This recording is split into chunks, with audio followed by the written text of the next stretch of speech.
Class 10 এর ছোট্ট বন্ধুরা, আমরা 4 দাগের 1 দাগের অঙ্কটা করে নেব। দ্বিতীয় পার্টের প্রথম অঙ্কটা করছি আমরা।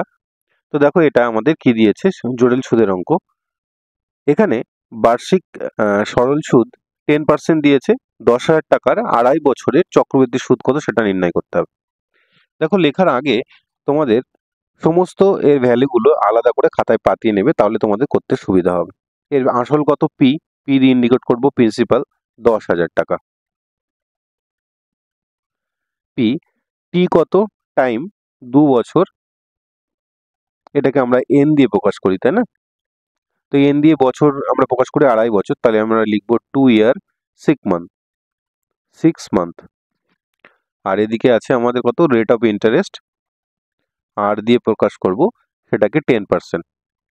দেখো এরকম অঙ্কগুলোতে যেগুলোতে একটু ভাঙা বছর বা ভাঙা সময় দেওয়া থাকবে, মানে 2 বছর 2.5 মাস, এই 2 বছর হাফ মাস আর কি, এরকম যদি দেওয়া থাকে তখন আমরা কি করব, এই অঙ্কগুলোর ক্ষেত্রে প্রথমে 2 বছর ধরে অঙ্কটা করে নেব, এর অ্যামাউন্টটা বের করে নেব। দেখো এর অ্যামাউন্ট তাহলে কি, আমরা সূত্র জানি P into 1 plus R by 100 to the power N.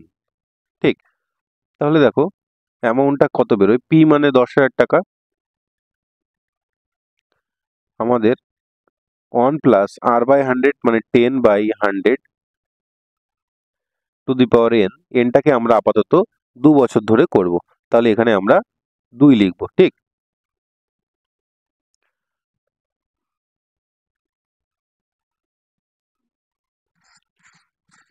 তাহলে দেখো এখানে এই যে 10,000 টাকা আছে লিখলাম,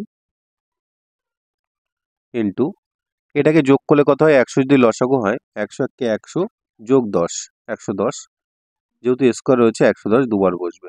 ঠিক,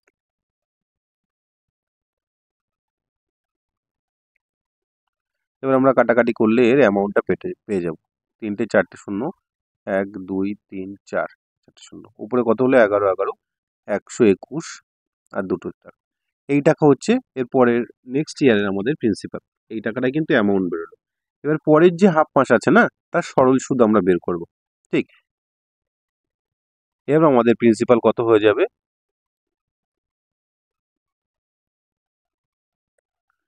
এবার আমাদের প্রিন্সিপাল ধরবো হচ্ছে 12,100 টাকা,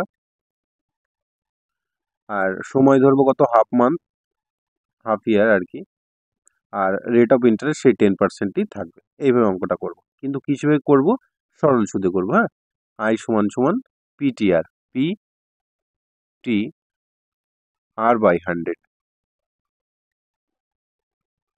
তাহলে আই সমান সমান বের করব, যেহেতু পি দেওয়া আছে কত, 12,100 টাকা, তার টি অর্থাৎ হাফ ইয়ার হবে, রেট অফ ইন্টারেস্ট 10%, 10/100।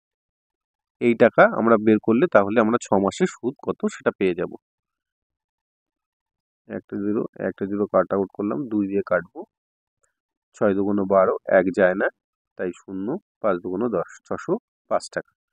তাহলে দেখো আগে হয়েছিল কত, আগে আমাদের এর ভিতরে অ্যামাউন্ট এইটা টাকা, প্রিন্সিপাল ছিল আমাদের 10,000 টাকা, তাহলে এখানে সুদ কত ছিল, 2 বছরে 2 ইয়ারের compound interest, CI compound interest ছিল কত, 12,100 বিয়োগ 10,000 টাকা, তাহলে হলো কত আমাদের 2,100 টাকা। আর আমাদের আর বাকি 6 মাস প্লাস 6 মান্থ অর্থাৎ হাফ ইয়ারের ইন্টারেস্ট কত, যদি এদের সাথে যোগ করি তাহলে এদিকে আমাদের আছে 2,100 টাকা আগের, আর পরের 6 মাসের হচ্ছে 605 টাকা বেরিয়েছিল, তাই না?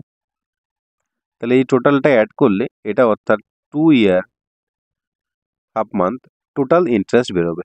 ঠিক, তাহলে কত, 2,705 টাকা। এটাই আমাদের অ্যান্সার। আশা করি তোমরা বুঝতে পেরেছো। তাহলে যদি ভাঙা গড়া মাস থাকে তাহলে আমরা কি করব, প্রথমে যে ভ্যালুটা দেওয়া থাকবে সেটার কম্পাউন্ড ইন্টারেস্ট বের করলাম।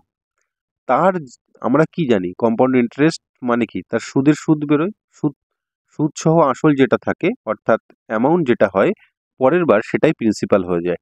ঠিক, তো তার জন্য আমরা 2 বছরের অ্যামাউন্ট কত সেটা বের করেছি, তারপরে 6 বছরের তার উপরে সিম্পল ইন্টারেস্ট বের করেছি, সেটাই একই ভ্যালু বেরোবে। তাহলে 6 মাসের ইন্টারেস্ট আর আগের যে টাকা ছিল সেই টাকার ইন্টারেস্ট আমরা যোগ করে দিলাম, তো টোটাল ওর কত টাকা সুদ হয়েছে সেটা আমরা পেয়ে গেছি। আশা করি তোমরা বুঝতে পেরেছো। আমরা নেক্সট অঙ্কে যাব।